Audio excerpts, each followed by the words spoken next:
నమస్తే, welcome to Shri సుదర్శన వీక్షణం. ప్రముఖ నిర్మాణ వాస్తు జాతకరత్న జననకాల నిపుణులు నివారక తేజం శ్రీ చెన్న సుదర్శన్ గారు ఇప్పుడు మన బీఆర్కే స్టూడియోలో ఉన్నారు. వాళ్ళతో వాస్తు అలాగే జాతకరత్నాలు జననకాలం వంటి విషయాల గురించి అయితే మనం మాట్లాడుకుందాం. ముందుగా గురుగారు నమస్కారం. గురుగారు ముందుగా చెప్పండి, మనకి ఇప్పుడు కాంపౌండ్ వాళ్ళు కడతారు కదా, ఆ లోపల కట్టే కార్ షెడ్లు కానీ అవన్నీ ఏ విధంగా చూసుకొని కట్టాలంటారు? చాలా మంది అండి జనరల్గా వచ్చేసి ఇటీవల కడుతున్నటువంటి లేఅవుట్స్లలో మేము గమనించినట్లయితే ఆ కన్స్ట్రక్షన్ని సెట్ బ్యాక్ చేసి, అంటే ముఖ్యంగా తూర్పు వైపు ఫేసింగ్ కానీ ఉత్తరం ఫేసింగ్ ఇల్లు కానీ చూసినప్పుడు ఈశాన్యాన్ని కట్ చేసి కార్ షెడ్ ఇస్తున్నారు. అది నెంబర్ 1 పాయింట్. తర్వాత అట్లా సేమ్ టైం దక్షిణం కానీ లేదా పడమర కానీ ఇళ్ళని చూసినప్పుడు ఈ వాయువ్యం కానీ ఆగ్నేయం కానీ సెట్ బ్యాక్ చేసి, అంటే అక్కడ కనీసం అంటే పిల్లర్ కూడా ఇవ్వకుండా వచ్చేసి అది ఇంకోటి ఏంది, ఒకవేళ కొలతల్లో వచ్చేసి ఈ మాదిరి తేడా వస్తుంది. తర్వాత వచ్చేసి ఆ యొక్క ఆగ్నేయం మూల కానీ వాయువు మూలాన్ని కట్ కావడం కూడా జరుగుతుంది. తద్వారా నైరుతి తగ్గుదల ఉన్నా కూడా ఈ ఆగ్నేయం మూల పెరుగుదల ఈశాన్యం చూసుకున్నప్పుడు చాలా తగ్గుదలగా ఉంటుంది. ఇట్లా అనేసి జరుగుతూ ఉంటుంది, చాలా జాగ్రత్తగా చూసుకోవాలి. తర్వాత మీరన్నట్లు ఈ యొక్క కాంపౌండ్లో కనుక ఆ యొక్క ఏదైనా సరే కొన్ని చోట్ల దాదాపు ఒక 10 సెంట్ల స్థలం కానీ లేదా ఒక 1000 గజాల స్థలం కానీ ఉన్నప్పుడు ఒక 100 గజాల్లోనూ 200 గజాల్లోనూ అంటే 2 సెంట్లలో 3 సెంట్లలో ఇల్లు కట్టుకుంటారు. తర్వాత కాలంలో ఆ యొక్క ఉత్తరం వైపు కానీ తూర్పు వైపు కానీ అంటే ఎలాగో ఈ పై భాగాన్నే కడతారో ఈ మినిమం నాలెడ్జ్ ఉండేటోళ్ళు చేస్తున్నారు. కానీ కొంతమంది అసలు తెలివి లేని వాళ్ళు ఏం చేస్తున్నారంటే తగ్గు భాగంలో ఇల్లు కట్టేసి, అంటే ముఖ్యంగా ఈ దక్షిణము పడమర ఫేసింగ్లో వచ్చినప్పుడు రేపు కట్టుకున్నాంలే ఈ ఇంట్లో అనే ఉద్దేశంతో ఆ ఉత్తరం కానీ తూర్పు కానీ కట్టుకోవడం వలన ఏదైతే అక్కడ వ్యయం తక్కువగా ఉండాలనో, అంటే రేపు పొద్దున ఇది ఇల్లు కట్టుకుంటామంటే మొత్తం ఇంటినే అంటే స్థలంతో సహా ఆ ఇంటిని అమ్ముకోవాల్సిన పరిస్థితి వస్తుంది. ఇటువంటి పరిస్థితుల్లో మీరు చూసుకోవాల్సింది ఏంటంటేనా, ఏదైనా సరే ఒక నిర్మాణం చేసేటప్పుడు అంటే మేము చెప్పేది ఏంటంటే చిన్న బాత్రూమ్ కట్టేటప్పుడు ఒక మంచి సలహా తీసుకోండి. మీ ఇష్టం వచ్చి నిన్న మనం కాలరెడీ అయినట్లు ఆయన ఏదో ముందుగానే ఇబ్బందులు స్టార్ట్ అయినా వేరే వాళ్ళు నైరుతిలో బాత్రూమ్ తప్పన్నారనేసి తీసుకొచ్చి వాయువులు పెట్టుకొని ఆ యొక్క ఏదైతే అతను చేసుకునే వ్యాపారం ఉందో అది దెబ్బతింటా వస్తుంది. ఇటువంటి సమస్యలు లేకుండా ఉండాలంటే మనం ఏం చేసుకోవాలంటే అక్కడ ఏదైతే నిర్మాణంలో కడతా ఉండారో, ఇప్పుడు మనం చెప్పుకున్న ఒకవేళ పెద్ద పెద్ద స్థలాల గురించి ఆలోచన చేసినట్లయితే 10 సెంట్లు అట్ట స్థలాలు కానీ 1000 గజాల స్థలాలు కానీ ఆలోచన చేసినట్లయితే ఏదైతే ముందు పై భాగాన్ని కట్టాలి, ఏ ఫేసింగ్ ఇల్లు అయినా సరే పై భాగం అంటే దక్షిణము పడమర కార్నర్లో ఉండే భాగం నైరుతి భాగం అంటారు, అది పై భాగము. దాంతో పోల్చుకున్నప్పుడు ఈశాన్యం తగ్గు భాగం అవుతుంది. ఇట్లా పై భాగంలో ఇల్లు కట్టిన తర్వాత మళ్ళీ ఇల్లు ఏదైనా సరే ప్లాన్ చేసుకున్నట్లయితే చాలామంది చేస్తున్న మధ్యలో ఆ వేనెస్ వదిలేసి అటువైపు ఇటువైపు ఇల్లులు మొత్తం కాంపౌండ్ కాంచి కట్టేసి, లేదంటే ఇటువైపు కొత్తగా కట్టే ఇల్లు ఏం చేస్తున్నారంటే ఈ తగ్గు భాగాన్ని పూర్తిగా ఆంచి కడుతున్న ఒక సందర్భాలు ఉన్నాయి. లేదా ఒక అడుగు ఏదో అర్ధడుగు అనేసి ఆ యొక్క వదిలిపెట్టే ఉద్దేశంతో మధ్యలో ఎక్కువ స్థలం వదిలిపెట్టుకొని కట్టడం వలన కూడా ఆ ఇల్లు కట్టినాంచి అక్కడ సమస్యలు అనేవి మొదలవుతున్నాయి. ఎందువలన కారణం అంటేనా, ఇక్కడ ఏ అయితే కొలతలు అంటే అప్పుడేదో కట్టేటప్పుడు వచ్చేసి దక్షిణంలో లేదా పడమరలో వచ్చేసి 2 అడుగులైన ఖాళీ స్థలం వదిలిపెట్టుకుంటారు. తర్వాత ఇక్కడికి వచ్చేకల్లా ఒకడికే ఖాళీ స్థలం వదిలిపెట్టాం. మధ్యలో వచ్చేసి అంటే ఏదైనా సరే మనం క్యాలిక్యులేషన్ చేసుకున్నప్పుడు పై భాగాన 1 అడుగు ఉంటేనే మళ్ళీ ఆ తర్వాత భాగాన్ని వచ్చేసి 2 అడుగులు ఉండాలి, తర్వాత భాగాన్ని 3, ఈ మినిమం కొలతలు ఉండాలి. అట్లా లేకుండా మధ్యలో ఏమో ఒక 5-6 అడుగులు వే కోసం వదిలిపెట్టుకుంటారు, 2 ఇళ్ళకు వే అనేసి అక్కడ ఏదో వదిలిపెడతాను. కాబట్టి ఇక్కడ ఈ విధమైన సమస్యలు జరుగుతూ ఉంటాయి. అట్లా జరగకుండా చూసుకోవాలంటే ఏదైనా సరే ఒక ఇల్లు కట్టుకునేటప్పుడు పై భాగాన లేదా సపోజ్ పడమరలో ఒక 5 అడుగులు కాంపౌండ్, తూర్పులో వచ్చేసి ఒక 6 అడుగులు కాంపౌండ్ కట్టుకునేప్పుడు నైరుతి మూల బాత్రూమ్ వద్దనే ఉద్దేశంతో ఆల్రెడీ కట్టిన వాడికి చెప్తున్నా. ఇక్కడ తూర్పు భాగంలో ఇంటికి లేదా కాంపౌండ్ అటాచ్ కాకుండా సరిపోతాయని ఇక్కడ బాత్రూమ్ కట్టడం ఏమవుతుంది, దక్షిణ నైరుతి పడమర నైరుతి కొలత చూసుకున్నప్పుడు తూర్పు ఆగ్నేయం కొలత చూసుకున్నప్పుడు అది చాలా తక్కువగా జరుగుతుంది. అంటే అక్కడ 5 అడుగులు ఖాళీ స్థలం ఉంటే ఇక్కడ బాత్రూమ్తో తర్వాత కాంపౌండ్ చూసుకుంటే ఒక 1/2 అడుగు మాత్రమే ఖాళీ ఉంటుంది. దీనివల్ల కూడా మరణాలు అనారోగ్య సమస్యల కారణంగా కానీ యాక్సిడెంట్ సమస్యల కారణంగా మరణాలు సంభవించే చోట్లు మేము చాలా చూస్తున్నాం. ఎందుకంటే ఇది ఎంతసేపు ఉన్నా కూడా తూర్పు ఆగ్నేయంలో బాత్రూమ్ ఉండాలి, అది మాత్రమే ఆలోచన చేస్తారని కొలతల పరంగా ఏమైనా తేడా వస్తున్నాయని గమనించడం వచ్చి చాలామంది చేయడం లేదు. ఆ కట్టే మేస్త్రి కూడా ఏం చేస్తున్నా అంటే ఈ మూల కట్టుకోవచ్చు లేని ఉద్దేశంతో ఇంటికి కాంపౌండ్ అటాచ్ కాకుండా సరిపోతాయి లేని ఉద్దేశంతో కడుతున్నారు. ఇట్లా అందుకే మనం ఎందుకంటే ఏదైనా ప్లాన్ ఇచ్చేటప్పుడు కూడా పై భాగంలో సాధ్యంలో తక్కువ స్థలం వదిలిపెట్టుకొని, అంటే 2 అడుగులు 3 అడుగులు అంతమించి ఎక్కువ వదిలేయం. ఎందుకంటే రేపు పొద్దున ఏదైనా కట్టుకోవాలంటే కూడా అక్కడ సమస్య జరుగుతూ ఉంటుంది. కాబట్టి భవిష్యత్తులో కూడా ఆ స్థలం ఉపయోగం అనేది ఉండదు. ఇంకా కొన్ని చోట్ల ఏం చేస్తారంటే ఏదైతే కాంపౌండ్ వదిలిపెట్టి ఒక 10 అడుగులు కాంపౌండ్ పడమరలో వదిలిపెట్టింటారు, ఒక వచ్చేసి ఇక్కడ తూర్పులో వచ్చి 20 అడుగులు కాంపౌండ్, అప్పుడేమో కొలతలు కరెక్ట్గానే ఉంటాయి. లేదా ఆ బెడ్రూమ్స్ చిన్న అవుతాయనో లేదా ఆ బెడ్రూమ్స్ పెంచుకోవాలనే ఉద్దేశంతో ఈ పడమర భాగం కూడా జరుగుతుంది. ఒకే ఇంట్లో పడమర భాగం జరిగినప్పుడు అక్కడ పురుషులు అప్రయోజకులు అవుతారు. మేము ఒక చోట గమనించినట్లయితే ఒక 5 మంది అన్నదమ్ములు ఉన్నారు. అటువంటి చోట ఇది మన హైదరాబాద్ ప్రాంతంలోనే శివారు ప్రాంతం, దాదాపు మా గురువు గారితో ఒకసారి సందర్శించినప్పుడు వాళ్ళు మనుషులు చూస్తే ఎట్లుంటారంటే 6 అడుగుల మనుషులు ఆజానుభావులు తింటారు 5 మంది కూడా. అటువంటి ఇంట్లో చిన్న పిల్లోలు 20 ఏళ్ళు 15 ఏళ్ళ మధ్యలో ఉండే పిల్లోలు 2-3 పిల్లోళ్ళు వచ్చి వాళ్ళందరినీ కట్టేసి కూడా అక్కడ ఉండే సొమ్మంతతో దోచుకెళ్ళినారని మేము విన్నాం. అంటే అక్కడ ఏం జరిగిందని మనం అబ్జర్వ్ చేసినట్లయితే పడమర భాగంలో ఏదైతే వాళ్ళకి 20 అడుగులు ఖాళీ స్థలం ఉన్నాదో అంటే అది మొత్తం పెద్దది, ఒక 1/2 ఎకరా స్థలంలో వాళ్ళు ఇల్లు కట్టుకొని ఉన్నారు. అక్కడ జరిగినప్పుడు వీళ్ళందరూ బెడ్రూమ్లు ఇంకా 2 బెడ్రూమ్లు ఎక్స్టెన్షన్ చేసుకునే ఉద్దేశంతో ఆ 20 అడుగుల ఖాళీ స్థలాన్ని ఒక 5 అడుగుల ఖాళీ స్థలం పెట్టుకొని 15 అడుగుల ఖాళీ ఇంటిని పడమర ఎక్స్టెన్షన్ చేశారు. పడమర ఎక్స్టెన్షన్ ఎప్పుడైతే జరిగిందో పురుషులు అప్యోజకులు అవుతారో, ఎంత పెద్ద మగవాళ్ళైనా సరే పాలగాళ్ళైనా సరే అక్కడ వాళ్ళు ఏమీ చేయలేని పరిస్థితుల్లో ఉంటారు. ఆ యొక్క ప్రకృతి అనేది ఆ విధంగా వాళ్ళ మీద ప్రభావం చూపిస్తుంది. ఈ విధంగా కాంపౌండ్లో ఏదైనా సరే, ఇది పల్లెలో కూడా మీకు చూడొచ్చు. ఎందుకంటే ఈ పశువుల పాకకు కానీ లేదా కోళ్ళ పెంపకానికి కానీ లేదంటే ఏదైనా కొన్ని పెట్స్ ఈ మధ్య పెంచుకోవడం జరుగుతూ ఉంది. అటువంటి వాటికి కూడా ఏదైనా వీళ్ళు ప్రాధాన్యత ఇచ్చి వాస్తుకు ప్రాధాన్యత ఇవ్వకుండా సౌకర్యం కోసం చూసుకొని చేసుకుంటూ ఉండడం వల్ల కూడా అక్కడ యొక్క పాము కాటు ప్రభావం వల్ల కూడా అక్కడ చనిపోవడం జరుగుతూ ఉంది మేము కొన్ని ఇళ్లను గమనించినప్పుడు. కాబట్టి ఏదైనా ఒక కాంపౌండ్ కానీ ఖాళీ స్థలంలో కానీ నిర్మాణం చేసేటప్పుడు అక్కడ చాలా జాగ్రత్తగా ఆ యొక్క నిర్మాణం అనేది చేసుకుంటూ ఉండాలి. అది చాలా గమనించండి. అలాగే ఇందాక మీరు చెప్పినట్టు పడమర కానీ నైరుతి పడమర దిక్కు పెరిగితే మంచిది కాదు అనేసి అని చెప్పారు. అలాగే నైరుతి దిక్కు పెరిగితే కూడా మంచిది కాదు, మరణం సంభవిస్తుంది అనేసి అని చెప్పి విన్నాము. అది ఎంతవరకు నుంచి? ఇది ఖచ్చితంగా అండి. ఈ నైరుతి భాగంలో ఏదైతే కనుక నిర్మాణం చేస్తూ ఉంటారో అంటే ఇంటికి కాంపౌండ్కి అటాచ్ అయ్యి కట్టడం కానీ లేదంటేనే ఇంకా కొంతమంది ఏం చేస్తున్నారంటేనా ఆ యొక్క కాంపౌండ్కి అటాచ్ చేసి కట్టినప్పుడు కనుక మిగతా చోట్ల దోషం కలిగించకుండా ఉంటే పెద్ద సమస్య లేదు. కానీ అప్పటికి కూడా ఏంటంటే ఉండే బిల్డింగ్ పై భాగాన్ని వచ్చేసి తగ్గు బిల్డింగ్ అవుతుంది కాబట్టి అది ఒక చిన్న స్టోర్ రూమ్ అటువంటి కట్టినప్పుడు కూడా ఇది వర్తిస్తుంది. అట్లా లేకుండా ఏదైతే కనుక ఆ యొక్క మనం చుట్టూ ప్రహరీ అనేది ఎందుకు వదులుతాము, మనం ఏదైనా సరే సౌకర్యవంతంగా అక్కడ మన చుట్టుపక్కల ఏం జరుగుతుందో మనం తెలుసుకోవడానికి కడతా ఉంటాము. అట్లా లేకుండా నైరుతి భాగంలో అధికంగా బరువులు ఏమన్నారని చెప్పేసి తర్వాత ఇంకోటి అక్కడ ఏదైనా సరే సమస్యలు లేకుండా అంటే బరువులు ఉంటేనే బాగా ఉపయోగం ఉంటాయని కొంతమంది, లేదా ఎత్తుంటే చాలా బాగుంటాయని ఈ యొక్క వేస్ట్ ఏదైతే ఉంటుందో తీసుకెళ్ళి కూడా అక్కడ వేసే మహానుభావులు ఉన్నారు. దానివల్ల ఏమవుతుంది, మనం ఏ ఉద్దేశంతో అయితే దాన్ని వదిలిపెడుతున్నామో అక్కడ చేస్తున్నామో ప్రయత్నం అనేది అది జరగడం లేదు.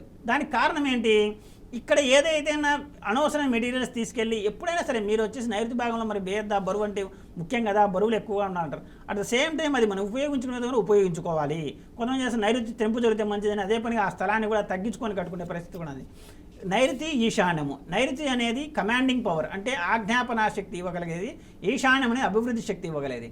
కాబట్టి ఈ రెండు అంటే ఒట్టి అభివృద్ధింది అతను ఏమి చేయలేడు, అతను సపోజ్ తన ఇంట్లో కుటుంబాన్ని ఆజ్ఞాపించలేడు, తర్వాత వచ్చేసి ఇక్కడ ఏదైనా ఒక వ్యాపార సంస్థ ఉన్నప్పుడు తన వక్రాన్ని కంట్రోల్లో పెట్టుకోలేడు.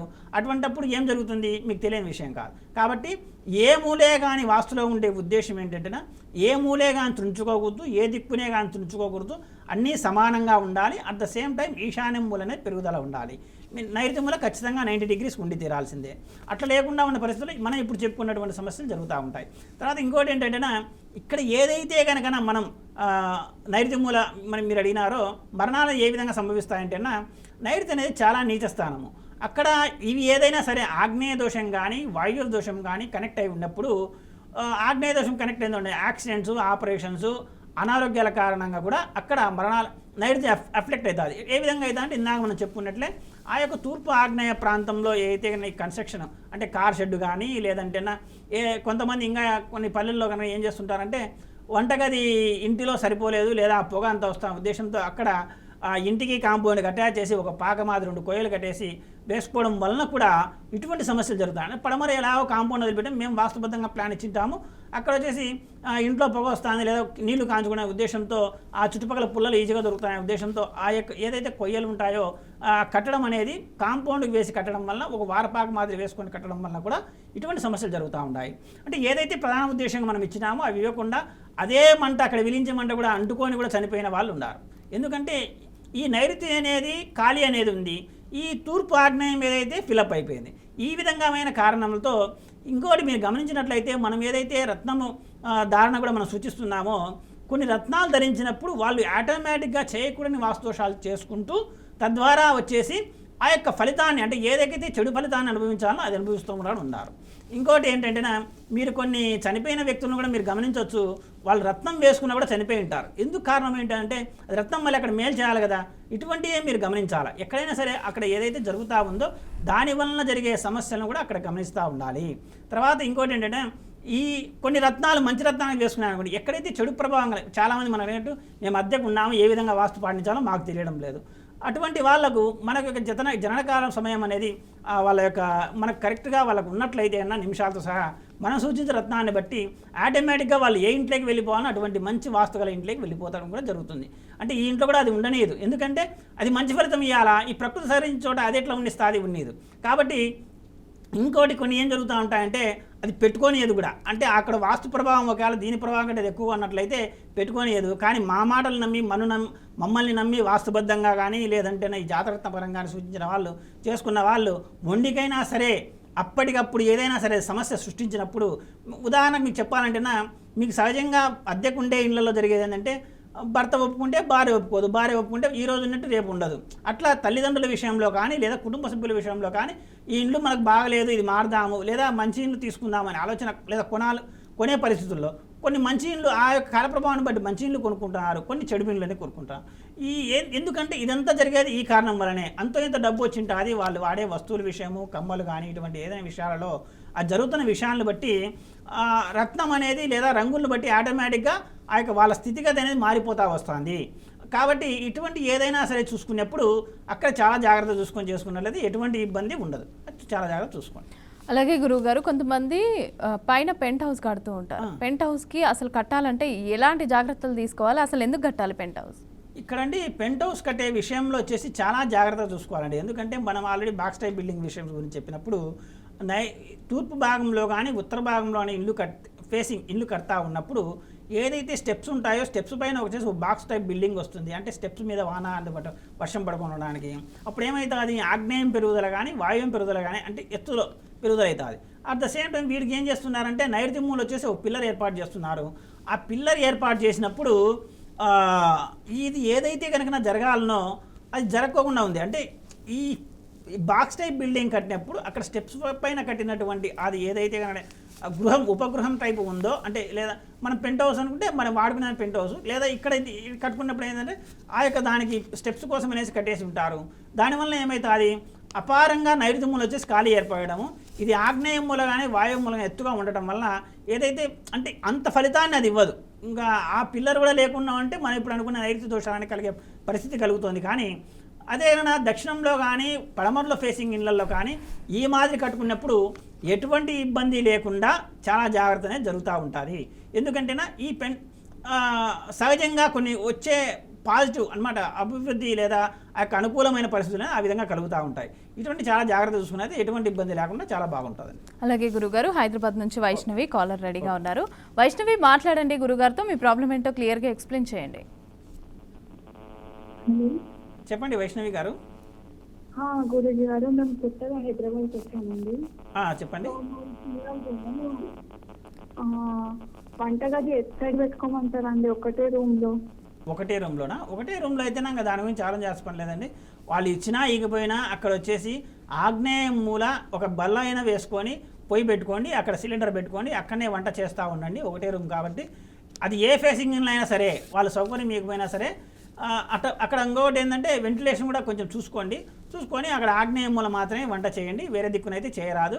ఒకవేళ అక్కడ వెంటిలేషన్ ప్రాబ్లం ఏదైనా ఉన్నట్లయితే కనుక ఆగ్నేయం మూల పడమర ఏ ఫేసింగ్ అనేది రూము, ఒకవేళ మీద ఫేసింగ్ వచ్చేసి తూర్పు ఫేసింగ్ అయితే ఇదంతా చాలా ఈజీగా జరిగిపోతుంది. అదేనా సౌత్ ఫేసింగ్ అయితే మాత్రం కొంచెం ఇబ్బందిగా, దారిలో అయినా పర్వాలేదు పెట్టుకోవచ్చు అండి, చాలా బాగుంటుంది. అట్లా చేసుకోండి చాలా బాగుంటుంది. అలాగే గురుగారు, కాలాన్ని విషయానికి వచ్చేసరికి గుళిక కాలం అంటే ఏంటి అసలు, అది ఏ విధంగా ప్రభావం చూపిస్తుంది? ఇది ఇంకోటండి, యమగండ కాలము, రాహుకాలము, గుళిక కాలం అని 3 రకాలుగా మన వాళ్ళు చెప్తా ఉన్నారు. రాహుకాలాన్ని పూర్తిగా వద్దని చెప్తున్నారు, కానీ కొంతమందికి రాహుకాలం కూడా యోగిస్తుంది. ఎందుకంటే వాళ్ళ జాతకంలో రాహు కనుక యోగిస్తూ ఉన్నట్లయితే ఆ యొక్క రాహుకాలంలో చేసే పనులు కూడా అది ఎటువంటి రిజల్ట్స్ ఇస్తుంది అంటే అన్ఎక్స్పెక్టెడ్ రిజల్ట్స్ ఇస్తుంది. ఉదాహరణకు ఒక సినిమా రిలీజ్ ఉందనుకోండి, మన పెద్ద హీరోలను చూసుకుంటే శుక్రునితో రాహు అఫ్లిక్ట్ అయి ఉన్నప్పుడు ఆ చంద్రుని యొక్క సంబంధం కలిగి ఉంటేనా ఆ యొక్క రాహు అక్కడ మేలు చేస్తూ ఉన్నాడు అనుకోండి, అది హైప్ క్రియేట్ చేస్తుంది. ఎటువంటి హైప్ అంటేనా ఒక్క డైలాగ్ వాళ్ళు చిన్న డైలాగ్ చెప్పినది కూడా అది ఒక 10 ఏళ్ళు గుర్తుపెట్టుకునే పరిస్థితి వస్తుంది. అది రావు కాలంలో జరిగిండాలి. అట్లా జరిగినట్టు పరిస్థితుల్లో అవి మేలు చేస్తాయని. కానీ అన్ని వేళలా మనం అవి వచ్చేసి ఆ గుళిక కాలం కానీ, యమగండ కాలం కానీ, రావు కాలం కానీ, ముఖ్యంగా ఈ రావు కాలం అంటే రావు సంబంధమైన సమస్యను అక్కడ చూసుకుంటూ ఉంటారు కాబట్టి ఆ విధంగా చూస్తూ ఉంటారు. తర్వాత ఈ కేతు అనేది గుళిక కాలంగా మన వాళ్ళు కొంతమంది నిర్ణయిస్తూ ఉంటారు. అట్లా ఆ యొక్క రావు కాలం కానీ, యమగండ కాలం కానీ, గుళిక కాలం కానీ చూడనీకి లేదు. అటువంటి మనం సామాన్యంగా విసర్జించవలసినటువంటి మనం సహజంగా జననకాల విషయంలో చూసుకుంటే మనం ఇవన్నీ చూసుకోం. ఎందుకంటేనా ముఖ్యంగా గ్రహం యొక్క ప్రభావం చూస్తాం. గ్రహం లేదా ఏ డిగ్రీల్లో ఉన్నాయి, అది ఏ ఫలితాలు ఇస్తాయి. ఎందుకంటే జన్మలగ్నం అక్కడ ప్రధానమైన విషయం కాబట్టి, తర్వాత ఆ యొక్క రాశి చంద్రుని యొక్క రాశిని కూడా మనం చూస్తాం కాబట్టి ఇవి రెండు కనుక కుదిరితే ఇంకా చాలా మంచిది. కొంతమంది ఏం ముహూర్తం చేస్తూ ఉంటారంటే సహజంగా ఏదైతే ఈ రాహుకాలాలు, యమగండాలు, గుళికాలము, తర్వాత వర్జము, అమృత గడియలు లేదా నక్షత్రము, తర్వాత ఆ తిథి యొక్క సామాన్యంగా వచ్చే స్థితి బట్టే మంచి రోజు అని చెప్పి చేసుకుంటూ ఉంటారు. అటువంటి మేము కొన్ని పరిశీలన చేసినప్పుడు ఆ రోజు వరకు కూడా బాగుండే కుటుంబాలు ఆ యొక్క సమయంలో ఆపరేషన్ చేయించుకున్న వాళ్ళు, భర్త భార్య అయితే విడిపోయిన వాళ్ళు ఉన్నారు. తర్వాత వచ్చేసి కుటుంబము ఒక 20 తులాల 30 తులాల బంగారు ఉండేది కూడా అయిపోయి చేసుకొని సొంత ఇల్లు ఉంటే అమ్మేసుకుని. కాలర్ రెడీగా ఉన్నారు శ్రీహరి వికారాబాద్ నుంచి. శ్రీహరి గారు మాట్లాడండి గురుగారితో. Good morning sir. Good morning అండి శ్రీహరి గారు, చెప్పండి. ఇది మా అక్కకి 21 days బ్యాక్ ఒక పాప వచ్చింది సార్. అంటే ఇప్పుడు డేట్ అవన్నీ చూసి పేరు పెట్టుకోవాలా, లేకుంటే పంతులకి ఏమన్నా చూపించాలా? పంతులకైతే చూపిస్తేనా మీకు 4 అక్షరాలు చెప్తాడండి. 4 అక్షరాలు లేకుండా ఒకే అక్షరమే వస్తుంది. ఆ అక్షరం అడగండి ఏ అక్షరం అనేసి, దాని ప్రకారం పెట్టుకోండి.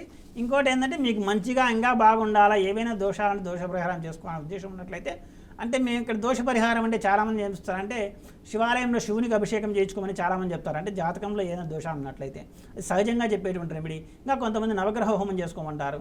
మేము చెప్పేది ఒకటే అనమాట, ఏదైనా సరే దోషం ఉన్నప్పుడు ఆ భగవంతుని మనం చేసే పూజ ఏమిస్తుంది, ఆ దోష పరిహారానికి సంబంధించినతో చూపిస్తుంది. మనం దోష పరిహారమే డైరెక్ట్ ఇస్తున్నాం కాబట్టి ఇంకా అది ఎలా ఉంటుంది. మిగతాటి అనేది మేము చేయకూడదని మేము చెప్పామండి, ఎక్కడే కానీ చెప్పాము. కానీ ఇది మనకు సపోజ్ మనకు జ్వరం వస్తుంది, ట్యాబ్లెట్ అయితే కంపల్సరీ వేసుకోవాల్సిందే, వేసుకోకుండా తగ్గదు కదా. కానీ కొన్ని సందర్భాలు అయితే ఆటోమేటిక్గా మనం ట్యాబ్లెట్ వేసుకోకపోయినా అదే తగ్గిపోయే సందర్భాలు కూడా కొన్ని ఉన్నాయి. అలాగే జలుబు ఇటువంటి అంతకు మించి ఏదైనా ఉందనుకోండి సమస్య, అప్పుడు ఏం జరుగుతుంది, అది సివియర్గా తయారైపోయి ఆ జ్వరం అనే టైఫాయిడ్ తిరుక్కొని లేదంటే వైరల్ ఇన్ఫెక్షన్ తిరుక్కొని ఇటువంటి సమస్యలు జరుగుతాయి. అటువంటి సమస్య లేకుండా మనం ఏదైతే రక్తదానం చేస్తున్నామో అది ఫర్దర్గా మిగతా సమస్యలు లేకుండా చేస్తుంది. తర్వాత ఆ కుటుంబానికి లేదా ఆ బిడ్డకు కూడా ఉపయోగపడుతూ ఉంటుంది. కాబట్టి ఇట్లా ఏదైనా ఉంటే ట్రై చేయండి. మీరు నామం వరకే, జన్మమ్మ నామం వరకే తెలుసుకున్నట్లయితే వాళ్ళు ఇచ్చే 4 అక్షరాలు కాకుండా సహజంగా నేను చెప్తున్నా అండి, సహజంగా ఏ పంతులు 4 అక్షరాలు ఇస్తాడో ఆ జన్మ రాశిలో ఉన్న నక్షత్రాన్ని బట్టి ఆ నక్షత్రానికి 4 అక్షరాలు వస్తాయి కాబట్టి, అంటే 4 పాదాల నక్షత్రానికి కాబట్టి అట్లా లేకుండా అది ఖచ్చితంగా ఒక పాదంలోకి వస్తుంది. 1వ పాదమా 2వ పాదం 3వ పాదం ఆ అక్షరాన్ని బట్టి ఆ నిర్ణయం అనేది చేయండి. మంచి పేరు ఉచ్చారణతో కూడుకునేది మీకు ఇష్టమైన పేరు పెట్టుకోండి, ఆ పేరుతోనే పిలవండి, ఎటువంటి సమస్య లేకుండా. అది పేరు బలం కూడా ఉపయోగపడుతుంది. ఇది పేరు బలం అంటే. కానీ చాలామంది పేరు బలం అంటేనా ఏదో మనం పెట్టుకునే పేరు సరిపోలే కదా, ఇంకో పేరు పెడదామని పేర్లు మారుస్తామంటే అక్కడేం భవిష్యత్తు ఏం మారిపోదు. కాబట్టి ఇట్లా చాలా జాగ్రత్త చూసుకొని చేసుకోండి. అలాగే రాజా అని శ్రీకాకుళం నుంచి రెడీగా ఉన్నారు. రాజుగారు మాట్లాడండి. నమస్కారం స్వామి గారు. నమస్కారం రాజుగారు, చెప్పండి. స్వామి, ఇప్పుడు పొలము ఒక వాస్తు ప్రకారంగా ఉన్న మీ వాయిస్ క్లియర్గా లేదండి, కొంచెం గట్టిగా మాట్లాడండి.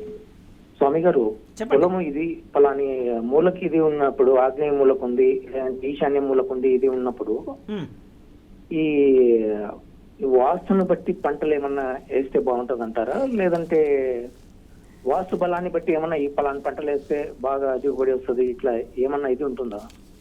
వాస్తుని బట్టి ఏ పంట వేయాలనేది ఏమి ఉండదండి. కానీ యొక్క ఏదైతే మీరు అన్నట్టు ఆగ్నేయ మూలకు తిరిగి ఉందో, వాయువు మూలకు తిరిగి ఉందో, ఇటువంటి ఒకవేళ విదుక్కు లేక ఆ పొలం ఉన్నట్లయితే, అది ఒకవేళ 10 ఎకరాలు 20 ఎకరాలు అట్లా ఉన్నట్లయితే పెద్దగా ఒక అటువైపు ఒక మేము చూడంగా టిల్ట్ చేసి మనం చూసినప్పుడు విదుక్కు లేకుంటే వర్తిస్తాయండి. లేదా మామూలుగా ఉన్నప్పుడు అయితే 20 డిగ్రీలు 20 డిగ్రీలు లేదా 30 డిగ్రీల వరకు టిల్ట్ అయి ఉన్నా కూడా అది ఆగ్నేయములో చూడండి, ఈశాన్యములో చూడండి, దాని పారు ప్రకారం అది వేసుకున్నట్లయితే అక్కడ ముఖ్యంగా వాస్తుబద్ధంగా మీరు గెట్లు కానీ ఏమైనా ఏర్పాటు చేసుకుంటారు కదా, అవి సహజంగా పొలాలు ఏం చేస్తున్నాయంటే ఫెన్సింగ్ అనేది చాలా తక్కువగా ఉంటుంది.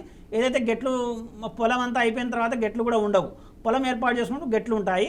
అటువంటి గెట్లను దోషం లేకుండా చేసుకున్నట్లయితే, అంటే ఈశాన్యముల పెరుగుదల ఉండేటట్లు అట్లా చేసుకున్నట్లయితే మాత్రం మీరు ఏ పంట వేసినా కూడా అద్భుతంగా మంచి ఫలితాలు ఇస్తాయి, మంచి పంట ఇస్తాయి. మీరు ఎక్స్పెక్ట్ చేసిన దానికి కూడా ఎక్కువ పంట వస్తుంది. అలా చూసుకోండి. ఇంకా ఎక్కువ ఎకరాలు ఉన్నట్లయితే మాత్రం దాన్ని దిక్సూచికి అనుకూలంగా చేసినప్పుడు అక్కడ ఏదైతే నా నారుమడి ఉత్తరం దక్షిణంగా చేసినామనుకోండి, తూర్పు పక్క నుంచి వెంటిలేషన్ వచ్చే సూర్యరశ్మి వచ్చే ప్రభావం ఆ మొక్కల మీద లేదా ఆ వేర్ల మీద డైరెక్ట్గా ప్రభావం చూపిస్తాయి. కాబట్టి అటువంటి విధంగా కూడా ఆ యొక్క దిగుబడి అనేది ఎక్కువగా వచ్చేదానికి ఉంటుంది. తర్వాత ఆ యొక్క బోరు కానీ లేదా నీటిపారకం కూడా ఆ మాదిరి మన ఎత్తుపల్లాలు ఎరిగి చేసుకున్నట్లయితే మీకు అన్నట్లు మీరనే సందేహాలకు మీరు ఏది చేసినా సరే మంచిగానే పోతుంది. మనం ఇదివరకే చెప్పుకున్నాం కదా, ఏదైనా సరే రత్న విషయంలో కానీ వాస్తు విషయంలో కానీ అది మన వాస్తును అనుసరించే కొద్దీ అది ఆటోమేటిక్గా మంచి ఫలితాలు ఇస్తుంది. ఈరోజు మీకు కొంచెం అదేది ఇన్కన్వీనియంట్గా అనిపించచ్చు. ఎందుకు అసౌకర్యంగా కనిపిస్తా అంటే అది అప్పుడే మనం మార్చింటాము. ఆ చెడు అనేది అంత తేలిగ్గా వదిలిపెట్టదు. సరిపోతే దయ్యం పట్టుకున్నా అని చెప్తాము, అంటే దయ్యం అనేది వదిలిపెట్టదు సామాన్యంగా. ఇక్కడ మాలాంటి వాళ్ళు వచ్చి అక్కడ ఏదైనా చేసినప్పుడు అది కూడా చేయనీయకుండా చేస్తూ ఉంటుంది. లేదా మాలాంటి వాళ్ళని సంప్రదించాలన్నా కూడా సంప్రదించకుండా చేసే బుద్ధి అనేది కలిగిస్తారు కుటుంబ సభ్యుల వల్ల కానీ, లేదా మీకు ఇదివరకే చాలాసార్లు చెప్తాను. అటువంటి లేకుండా వాస్తుబద్ధంగా అనుసరించండి, తప్పనిసరిగా మంచి ఫలితాలు కలుగుతాయి. అలాగే ఇంట్లో ఉండే బ్రహ్మస్థానం గురించి చెప్పండి గురుగారు, అసలు అది ఏ విధంగా కనుక్కో? సహజంగా అండి, ఒక ఇంటిని కానీ ఒక స్థలాన్ని కానీ ఒక 9 భాగాలుగా చేసినప్పుడు లేదా 3 భాగాలుగా డివైడ్ చేసినప్పుడు ఒక్కొక్క దిక్కున వచ్చేసి మధ్యలో వచ్చే భాగాన్ని వచ్చి బ్రహ్మస్థానం అంటారండి. అంటే మన పురాణంగా చూసుకునేప్పుడు ఇల్లులు అంటే పురాతన ఇల్లులు అంటే ఒక 50 ఏళ్ళ కిందటి ఇల్లులు చూసుకున్నట్లయితే చుట్టూ పెంకుటిల్లు ఉంటుంది, మధ్యలో వచ్చేసి ఖాళీ స్థలం ఉంటుంది. ఏదైనా ఒక అతిథి వచ్చినప్పుడు ఆ మధ్యలోనే నీళ్ళు అందుకు పెట్టింటారు, అటువంటి చేస్తూ ఉంటారు. కానీ అది నిరూపణ సాధ్యంగా కాలేదు. ఎందుకంటే మేము కొన్ని చోట్ల పరిశీలన చేయంగా ఏదైతే చుట్టూ కట్టి ఉంటారో మనం ప్రధానంగా మూల సిద్ధాంతం ఏమిటి, నైరుతి ఎత్తు ఉండాలి, ఈశాన్యం పల్లం ఉండాలి, తర్వాత ఆగ్నేయం మూల వాయువ్యం మూల కూడా ఇవి ఉండాలి, తర్వాత ఆ ఇంటికి చుట్టూ ప్రహరీ అనేది ఉండాలి అని చెప్తున్నాం. అప్పుడు ఎకరాలు పొలాలో లేదా ఒక ఎకరం స్థలంలోనో ఆ ఇల్లు కట్టుకుంటారు. కాబట్టి అక్కడ ఏ విధమైన కూడా మిగతా చుట్టుపక్కల ఫెన్సింగ్ అనేది ఉంటుంది. ఆ ఫెన్సింగ్ కూడా తప్పు ఉన్న చోట్ల కూడా వాస్తుదోషాలు కలుగుతూ ఉన్నాయి.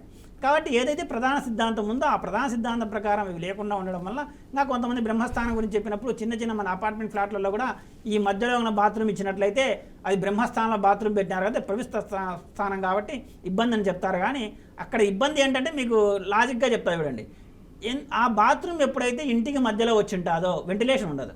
వెంటిలేషన్ లేకపోతే ఏం జరుగుతుంది, అక్కడ స్మెల్ కానీ ఏదైనా ఉన్నప్పుడు అది బయటికి పోవడానికి అవకాశం ఉంది. అందుకే ఎంతసేపు ఆగ్నేయముల వాయుముల గురించి మనం చెప్తా ఉన్నాం బాత్రూమ్ కట్టుకున్నప్పుడు. ఎందుకంటే అక్కడ సహజంగా ఆ గోడలకు వచ్చేసి వెంటిలేషన్ ఉంటుంది, అక్కడికి వెళ్ళిపోతూ ఉంటుంది.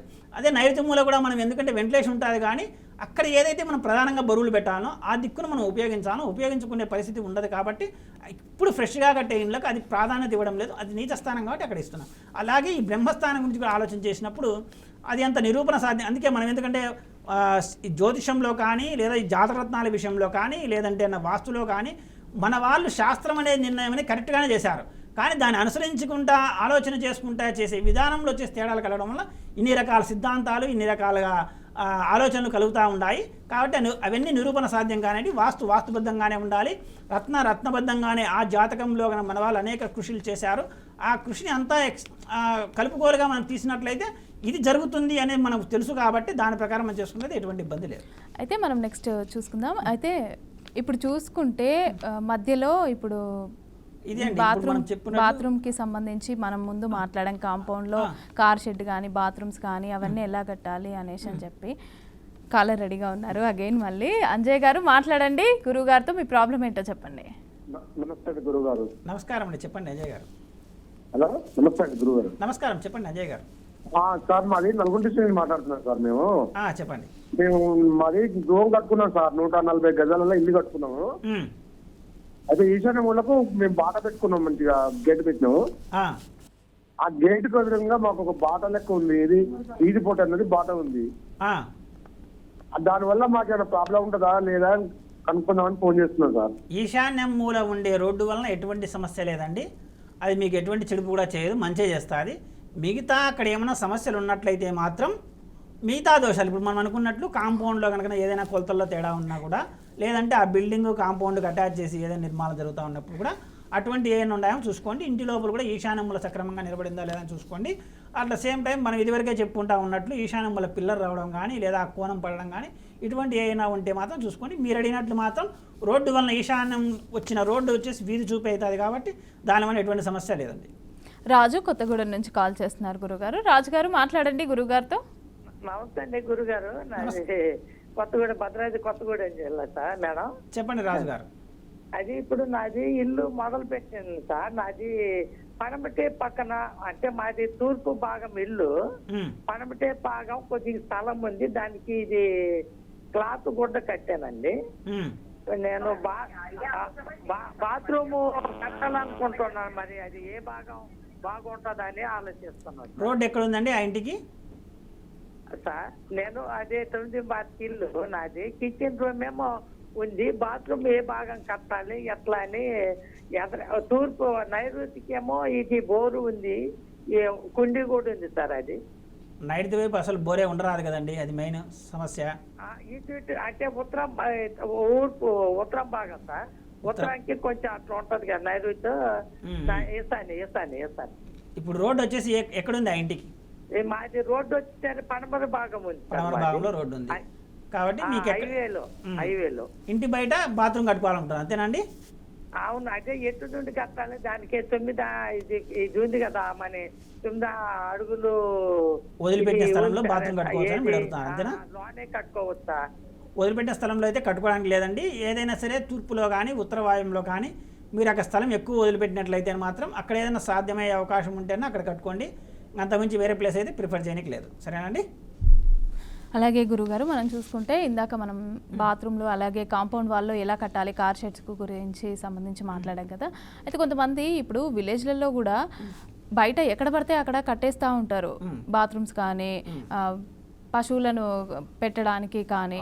అది ఏమైనా చూసుకోవచ్చు అంటారా వాస్తుపరంగా? వీళ్ళు ఏదైనా సరే అక్కడ విలేజ్లెస్లో కట్టుకున్నప్పుడు ఫెన్సింగ్ ఉన్నప్పుడు ఇది వర్తిస్తుందండి. ఫెన్సింగ్ అంటే ఏ విధంగా కట్టుకుంటారు? కొంతమంది ఆ యొక్క గుంజలు పాతి లేదా కట్టెలతో కానీ లేదా ఆ యొక్క ఏదైనా దొరికే చెత్తాజంతో కానీ కట్టేసి తాళాలతో కట్టేసి కట్టుకుంటారు. కొంతమంది చేసి దడి అని కొంతమంది కట్టుకుంటున్నారు. ముఖ్యంగా ఇక్కడ అట్లా దడి కానీ లేదా ఈ కాంపౌండ్ కానీ కట్టిన చోట్ల పరిస్థితుల్లో మాత్రం ఎట్లా పరిస్థితి అట్లా కట్టుకున్నట్లయితే అది ఈశాన్యముల కట్టినట్లయితే ఇంకా ఆ ఇంటి కుటుంబాన్ని అక్కడ లేకుండా చేస్తుంది. తర్వాత వచ్చేసి ఆగ్నేయముల కట్టినట్లయితే మన విధానం చెప్పుకున్నట్టు జరుగుతుంది. కానీ ఏదైనా సరే ఒక ప్లాన్ అనేది ఆ స్థలంలో అంటే ఫ్లోరింగ్ లేకపోయినప్పుడు కూడా హద్దులు ఉన్నప్పుడు మాత్రం ఇదంతా వర్తిస్తుంది. హద్దులు లేనప్పుడు కనుక అది చేసుకున్నారనుకుంటే అదేం పెద్ద సమస్యగా అనిపించదు అక్కడ. ఎందుకంటే రోడ్డు మీద ఉండిపోతుంది, ఊర్లోకి ఉండిపోతుంది కాబట్టి ఆ ఇంటి వరకే మనం పరిశీలన ఎక్కువ చేస్తాము. కాబట్టి ఇటువంటి సందర్భాలు చాలా జాగ్రత్తగా చూసుకోండి. రైట్, థ్యాంక్ యూ గురుగారు. మా ప్రేక్షకులకి అందరికీ కూడా సమస్యలకు పరిష్కారాలు తెలియజేస్తున్నారు. ఏమైనా ప్రాబ్లమ్స్ ఉంటే స్క్రీన్ మీద కనిపిస్తున్న నెంబర్స్కి కాల్ చేసి మీ ప్రాబ్లమ్స్ని క్లియర్ చేసుకోవచ్చు. Thank you. సలహాల కోసం సంప్రదించండి ప్రముఖ వాస్తు రత్న కాల నిపుణుడు నివారిక తేజం శ్రీ చెన్నా సుదర్శన్ గారు, శ్రీ సుదర్శన నిలయం, ఇంటి నంబర్ 23-126-1, మహేంద్రనగర్, ప్రొద్దుటూరు, కడప జిల్లా. Pin code 516360. మీ సంప్రదించవలసిన ఫోన్ నంబర్లు 9391674831, 9440114741, అలాగే 9505899971, 9989755311. శ్రీ సుదర్శన వాస్తు గురించి మరింత సమాచారం కోసం గూగుల్ సెర్చ్ లో శ్రీ సుదర్శన వాస్తు అని ఖచ్చితమైన స్పెల్లింగ్ లో తెలుసుకోవచ్చు.